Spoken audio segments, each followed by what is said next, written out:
CNP community, welcome back to the channel, and thank you so much for everyone who has been watching our videos as well as those that have subscribed to the channel.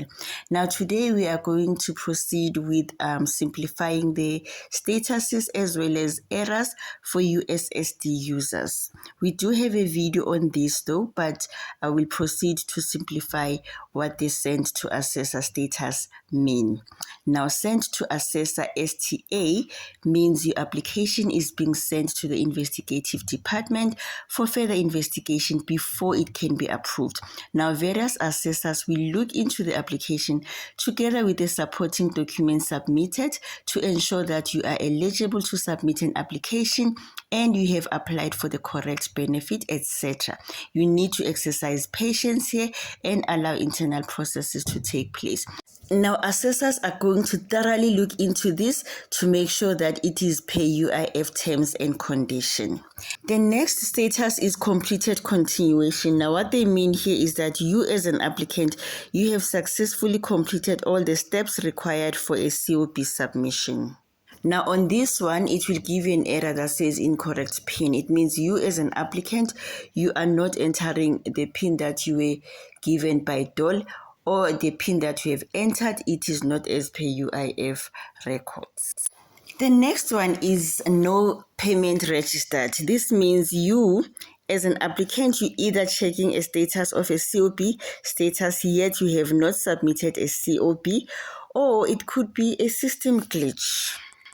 Now we are on this one, says payment continuation already received. Your next request is due in 28 days.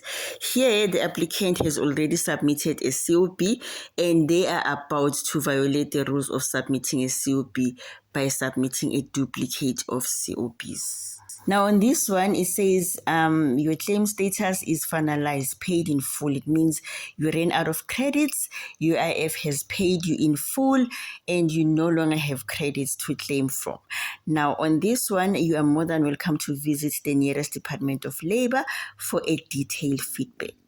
Payment collected. Now this means you are paid but are waiting for verification processes to be completed by UIF and by your bank. This is if your application was approved, COP submitted on a prescribed time of 28 days from your last COP submission. No COP rules were violated and proper processes were followed. And if you were fully declared by your employer. Now this is subject to credit availability.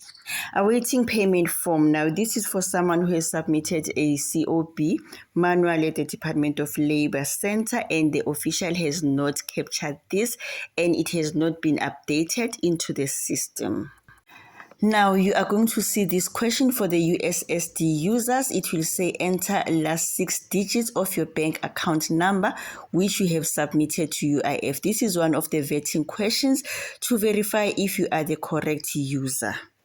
In an event where you have failed the vetting question, remember UFiling does have their own vetting questions. So as USSD, the system will give you this error message to say your identity cannot be verified. Please try again.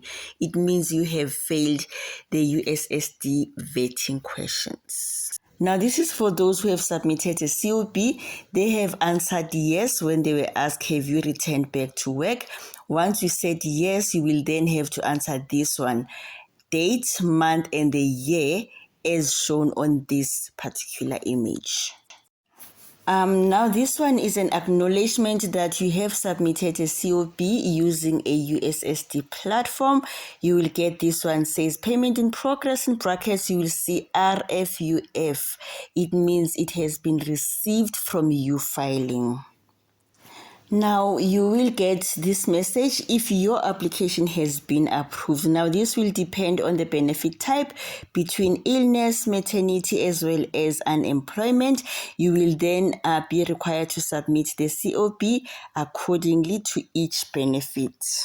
On rejected application, Please get a detailed feedback on why your application was rejected. You can get this at the Department of Labor Center, or you can call this number 0800 030 007 to avoid further delays.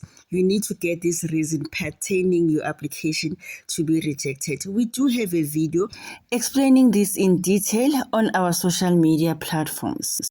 We will continue to give you accurate, up-to-date information about UIF. We will continue to answer some of the questions and queries that you have about your applications as well as about UIF. We will continue to clear misconception that you have about UIF. Please do continue to follow us on our YouTube channel. Do join our Facebook page as well as our TikTok.